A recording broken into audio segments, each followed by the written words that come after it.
কাল রাত থেকে সকালে প্রচন্ড মাথা ব্যথা। এই মাথা ব্যথা নিয়ে বেশি রাত জেগে থাকা অসম্ভব হলো। রাত 8টা নাগাদ বিছানায় গা ঝেড়েছিল। রাতে ঢাকার জেঠুরা আসার কথা ছিল, কিন্তু সকাল কিছুতেই বসে থাকতে পারছিল না। হঠাৎ করে সপরিবারে আসার কারণটা সকাল জানেই, তাকে দেখতে আসছে। অজানা ভয়ে শরীর মন বিষিয়ে যাচ্ছে। এই অল্প বয়সে বিয়ের তোড়জোড় করার একমাত্র কারণ হচ্ছে পাড়ার বকাটের দল সকালকে খুব জ্বালাই। এক নেতা তো বিয়ে করতে পাগল হয়ে গেছে, আর প্রেমের প্রস্তাব তো আছেই। সকাল অবশ্য এসব প্রেম পীড়িতের ধারে কাছেও নাই। তার জগৎ জুড়ে তার পরিবার আর উপন্যাসের বই ছাড়া কিছুই নেই। ভোরে নামাজ পড়ে সকাল বেরিয়েছে, অবশ্যই মায়ের চোখ ফাঁকি দিয়ে। মায়ের কঠিন আদেশ ছিল আজকে যেন ভালো মেয়ে হয়ে থাকা হয়। সকালে হাঁটতে মানা করেছে, কিন্তু ভোরের নির্মল বাতাস গায়ে না নিলে আর আদুরে সাদা কুয়াশা গায়ে না মাখলে সকালের ভালোই লাগে না। তার কাছে শীতকাল মানে কুয়াশার চাদর গায়ে মেখে হাঁটা। তার সাথে আছে তার প্রিয় বিড়াল টুকি। টুকি যেন ভালো করে হাঁটতেই পারে না, তিরিং বিরিং করে লাফিয়ে হাঁটবে। সকাল অবশ্য বেশ উপভোগ করে টুকির কর্মকাণ্ড। আলতো পায়ে হেঁটে সকালের প্রিয় গান গেয়ে ওঠে। এই গানটা শুনলে বা নিজে গাইলে মন ভালো হয়ে যায়। ঠিক তখনই ষষ্ঠ ইন্দ্রিয়র কারণে নাকি কে জানে সকালের মনে হলো পিছনে কেউ আছে। পেছনে ফিরে তার চোখের মনি কিছুটা বড় হয়ে যায়। একটা জোয়ান ছেলে দাঁড়িয়ে আছে। না, লোকটাকে মোটেও ছেলে ছেলে লাগছে না, বরং পুরুষ বলা যায়। এক দৃষ্টিতে সকালের মুখের দিকে তাকিয়ে আছে। সকাল অপ্রস্তুত হয়। লোকটা একদম তার সামনে দাঁড়িয়ে, কিছু না বললে খারাপ দেখাই। অচেনা পুরুষকে কি বলা যায় সকাল ভেবে পায় না। সে খেয়াল করলো তার জিভ ভারী হয়ে গেছে। তারপরেও অনেক কসরত করে বলল, কে আপনি? ধ্রুব সে আগের মতোই মুগ্ধ চোখে তাকিয়ে আছে। মেয়েটাকে বিব্রত অবস্থায় দেখেও তার ভালো লাগছে। টানা টানা চোখে ঘন পাপড়ি মাঝে মাঝেই ঝাপটাই। ধ্রুব অবাক হয়ে চোখগুলো দেখলো, মনে হচ্ছে শিল্পীর হাতে আঁকা। মেয়েটা দেখতে ভারী মিষ্টি, কিন্তু একটু খাটো। ধ্রুবর কাঁধে পড়বে। লম্বা চুলগুলো বেশ নজর কাড়া। ধ্রুবর প্রশ্নের উত্তর দেওয়ার কোনো তাগিদ নেই। কিছুক্ষণ চুপ থেকে বলে, আপনার চুলগুলাকে কি খাওয়ান? সকাল ভেবাচাকা খেয়ে অচেনা আগন্তুকের দিকে তাকিয়ে থাকলো। তাদের দুজনের আজকে প্রথম দেখা। প্রথম দেখায় কেউ কাউকে এমন প্রশ্ন করে বলে তার ধারণা ছিল না। ভালো করে ছেলেটার দিকে তাকিয়ে দেখলো। ছেলেটার মাঝে একটা শহরে ভাব বিরাজমান। কোন ছেলের সাথে কথাবার্তা বলার অভ্যাস সকালের নেই। এমন অচেনা ছেলের সাথে রাস্তায় দাঁড়িয়ে কথা বলতে কেউ দেখে নিলেই সর্বনাশ।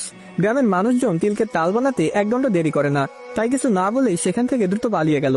ধ্রুব কিছু বুঝলো না, কি এমন বললো যেভাবে পালিয়ে গেল। শহরে হলে মেয়েরা ধ্রুবর গায়ে পড়ে ভাব জমাতে আসে, আর এই মেয়ে কিনা পালিয়ে গেল। ধ্রুবর চোখে এখনো মেয়েটার রেশ লেগে আছে। কালো থ্রি পিস জড়ানো, ফর্সা শরীর জলজল করছিল। কালো জর্জেটের ওড়না গলায় পেঁচিয়ে সামনে এনে রেখেছে। দীঘল কালো চুল বেনি করে পিঠে ঝুলিয়ে দিয়েছে। বাবা মা কি এই বেনি কন্যাকে দেখেনি? এই মেয়েকেই পছন্দ করতো? তা না, পছন্দ করেছে এক 1.5 ব্যাটারি পিচ্চিকে।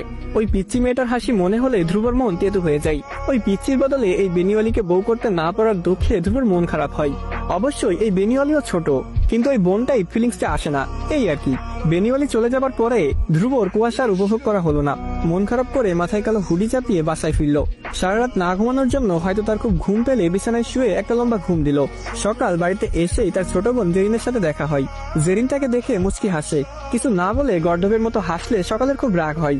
জেরিনের মাথায় থাপ্পড় দিয়ে বলল, ছাগলের মতো হাসতেছিস কেন? আজকে সকালের বিয়ে, এটা জেরিনের অজানা নয়। কিন্তু বেচারি সকাল জানে আজকে দেখতে এসেছে। সে আগের মতোই দাঁত কেলিয়ে বলল, আপা, ছেলে তো পুরাই আগুন। কাল রাতে আমি দেখে তো চোখ জলসাই গেছে। সকাল জানে তার বোনটা একটু লাগাম ছাড়া, মুখে যা আসে তাই বলে। মুস্কি হেসে বলল, এক কাজ করি, আব্বাকে বলি তোরে বিয়ে দিতে। যেহেতু চোখ ঝলসাই গেছে, মন ঝলসাইতে কতক্ষণ? জেরিন সকালের কোলে শুয়ে বলল, সত্যি বলছি আপা, তোমার পছন্দ হবে, তোমার উপন্যাসের নায়কের মতোই। সকাল জেরিনের মাথায় হাত বুলিয়ে বলে, আচ্ছা। জেরিন মুস্কি হেসে বলল, আপা, শুধু মানুষটাই দেখতে উপন্যাসের নায়কের মতো না, নামটাও এমন টাইপ। সকাল নামটা জানে, অনেকের মুখেই ধ্রুব ধ্রুব বলতে শুনেছে। সকালের এখন ভীষণ লজ্জা লাগছে। ধ্রুব ধ্রুব বলে কয়েকবার মিনমিন করলো। ধ্রুব নামের মানুষটা তাদের বাড়িতে, এই তো আর 2 রুম পরেই। অথচ লোকটাকে তার এখনো দেখাই হয়নি। মিতু প্রথমে মেয়ে ছোট বলে কিছুটা অখুশি ছিল, কিন্তু সকালকে দেখে তার 2 চোখ চিকচিক করে ওঠে। কিছুক্ষণ স্তব্ধ হয়ে সকালের মুখের দিকে তাকিয়ে থাকে। মেয়েটা এত সুন্দর, বয়স মাত্র 17, তাতে অবশ্য কিছু যায় আসে না। মেয়ে যে একবার দেখবে তারই পছন্দ হয়ে যাবে। মেয়ে যেহেতু তার পছন্দ হয়েছে, তাহলে তার ভাইয়েরও অপছন্দ হবার কোনো কারণই মিতু দেখে না। মিতু তার মা মনোয়ারাকে বলে, আম্মা, ছেলে মেয়ের আলাদা কথা বলার ব্যবস্থা করে দাও। মনোয়ারা বলেন, তোর ভাইকে জিজ্ঞেস কর কি বলে। মিতু ধ্রুবকে জিজ্ঞেস করতে যায়, গিয়ে দেখে শাহেদের সাথে কথা বলছে। মিতু যাওয়ার পরে বলে, ধ্রুব, মেয়ে দেখবি না? চল চল। ধ্রুব মুখ বাঁকিয়ে মিতুকে বিকৃতি করে মিতুর কথাই রিপিট করলো।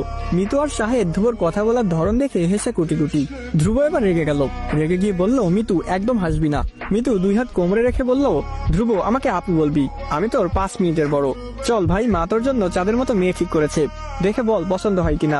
ধ্রুব বিরস মুখে বলল, এখন দেখে অপছন্দ হলে নিশ্চয় বিয়ে ভেঙে যাবে না?